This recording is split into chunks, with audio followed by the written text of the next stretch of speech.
Hello guys, మన శంకర్ వరప్రసాద్ గారు movie అయితే రిలీజ్ అయింది.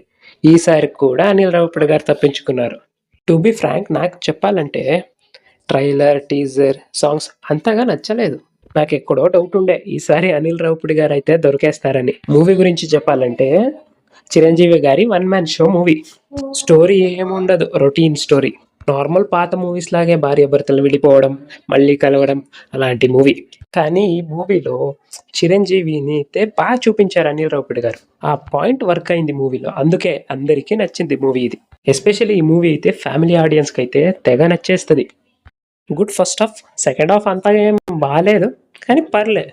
లాస్ట్ ఎండింగ్లో వెంకటేష్ గారు మరియు చిరంజీవి గారి కాంబో అయితే వర్క్ అయింది. సాంగ్స్ పర్లేదు.